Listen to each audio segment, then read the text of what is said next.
So... Absolutely. So a full week's work might be $20 or $40. Oh, no, less than that even. So $2,000 was a right princely sum. What did you say, 1870? 1871, yes.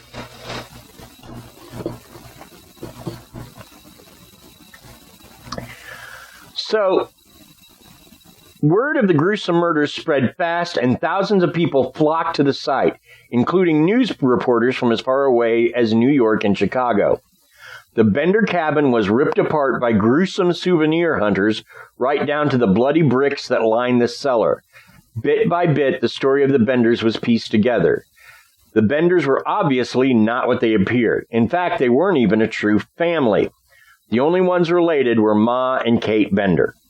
Okay, so in 1871, $2,000 would be worth approximately $45,000 nowadays in our money today. So a nice chunk of change.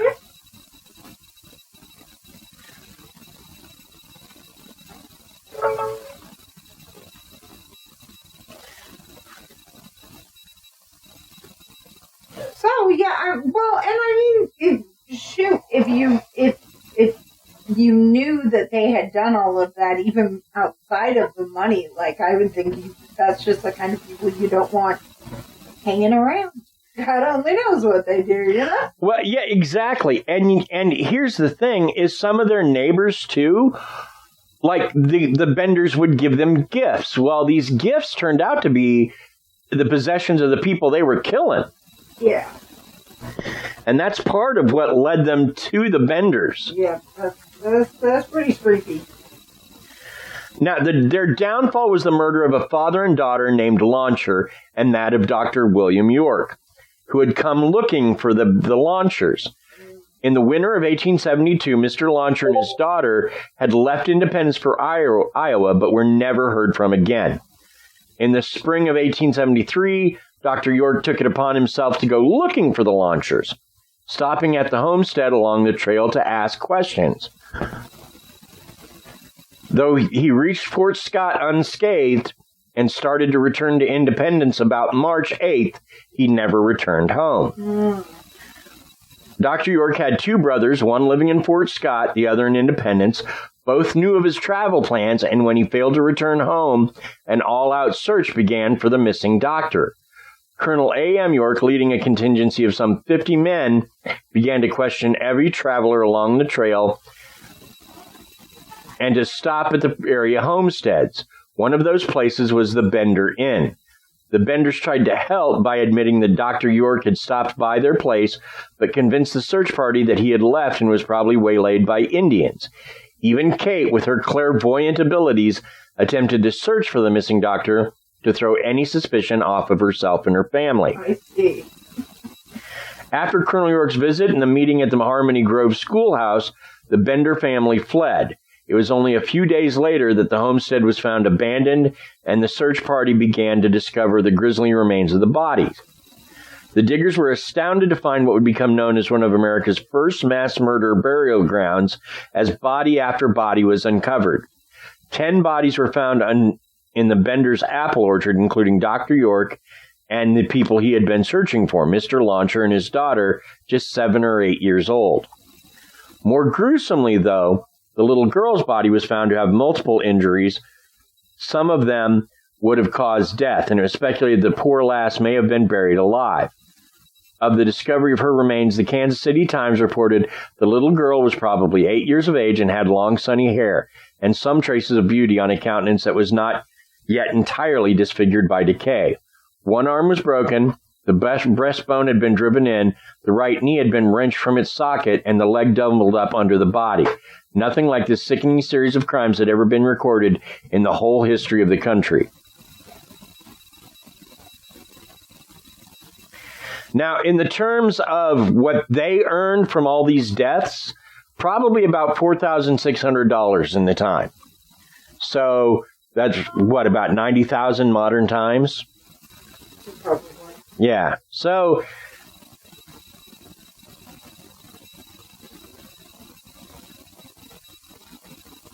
and some of the travelers were really carrying nothing of value, and so some people speculated that the Benders simply killed for the bloody thrill of it.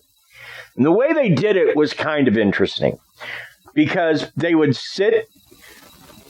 offer the traveler a meal, they would sit him at a table behind this sheet that they used to divide and either the John Bender or John Jr. would stand behind the sheet with a hammer. And at some point, he would whack them on the skull with the hammer, which is what killed them. Now, obviously, with the little girl, she wasn't the one sitting behind that sheet. And so the rest of the family, that's why her murder was kind of botched. I see. But all in all, a pretty gruesome way to go. In general, yeah, it's pretty. And the thing is, they got him a couple of ways, because if you didn't want to stop for a meal, well, Kate would offer to read your aura or, do a future reading for you. And of course, she'd sit you at the same table. So that's how they got people in.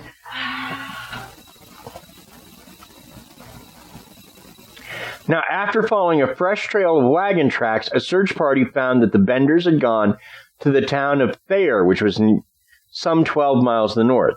There they purchased tickets on the northbound Leavenworth, Lawrence, and Galveston trade to Humboldt.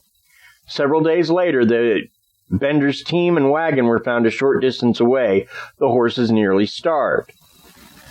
Upon further investigation, Captain James B. Ransom, the train's conductor, said that John Jr. and Kate disembarked at Chanute and took the Missouri, Kansas, and Texas Railroad trade south to the Red River country near Denison, Texas, which was the terminus of the railroad. Allegedly, the pair then fled a tough outlaw colony along the border of Texas and New Mexico. Meanwhile, Ma and Pa Bender continued on the train north to Kansas City, where it was believed they transferred to a train headed to St. Louis. Now, that's really all we know. A couple was eventually found, believed to be Maud Bender and Kate Bender, but they weren't using those names, and no, they couldn't even be prosecuted because there wasn't enough evidence. Oh, wow. They believe they found John Bender Sr. in Detroit, thrown in a lake. And some people think that someone got even with him, but a lot of people think it's just because he took all the money they had and ran off, and so it was the Bender women who did him in. Oh, well, that would not be super surprising if they'll do in complete strangers. I don't know why they wouldn't do in somebody that they are supposedly heard about. And there is a rumor to this day that a group of people caught the Benders during a gunfight and buried their bodies on the prairie. I think that is horsepucky, pardon my French. Now, Pa Bender was actually a man named John Flickinger from either Germany or Holland. And again, like I said, he was found in Lake Michigan. John Bender Jr. was not a relation to him at all. He was found to have been a man named John Gebhardt. His habit of laughing aimlessly was what led to him being described as a half-wit, though many afterwards believed this was simply a ruse to disguise his clever nature. Yeah. John and Kate posed as sister, but at other times it was believed they posed as man and wife.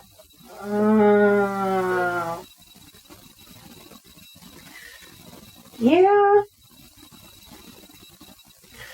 And Gebhardt was eventually found in outlaw country along the Texas-New Mexico border, where he died of apoplexy. Remind me what that is? a stroke, basically. Okay. Now, Kate was the fifth child of Ma Bender and was born as Eliza Griffith. At some point, she married and went by the name Sarah Eliza Davis. Allegedly, while working at the Bender Inn, she also earned her keep as a lady of the evening. Oh, well, there's that. In the end, Kate was primarily blamed for the numerous bloody murders that, even at her young age, was the inspiration for the crimes.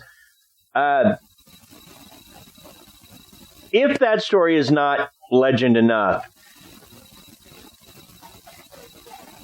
another tale began to circulate, repeating the property upon which the Benders had once lived, the old Bender property was haunted, began to fly with rumors of the locals. A decade after the gruesome killings, nothing was left of the cabin and outbuildings of the property, the only thing remaining, an empty hole that had once been the cellar. From those depths, allegedly, came the sounds of those murdered on the site, wandering about the property and making moaning sounds that could be heard nearby. And in fact, it's said if you go up near the Bender mounds, you'll see apparitions of those killed by the Benders.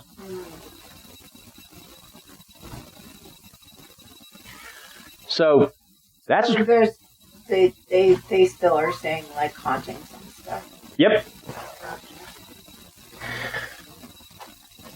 That's sad.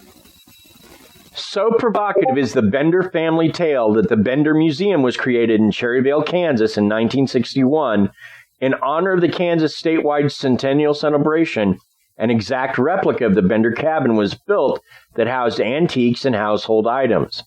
In its first 3 days of opening, it attracted more than 2,000 visitors. In 1967, 3 of the Bender hammers were gifted to the museum by the Dick family. The museum remained a popular tourist destination until it closed in 1978, when a fire station was built upon the site.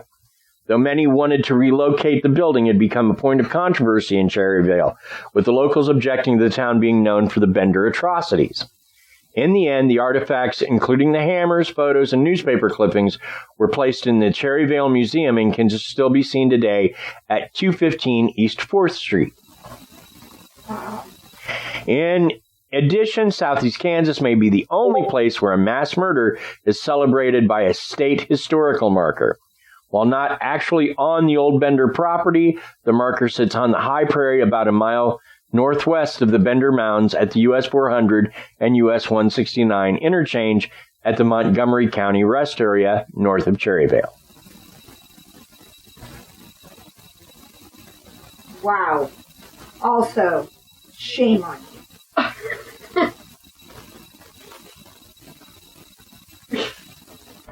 She got the giggles because you said the Dix family, because she's naughty and goes to school with other naughty children and has a dirty mind. Well, that's their last name. I know.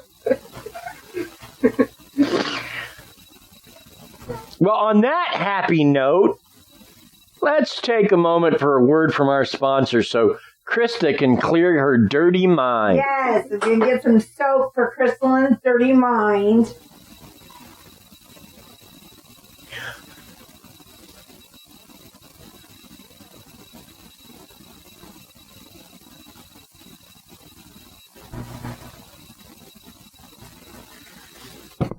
All right, so let's move on to our second story.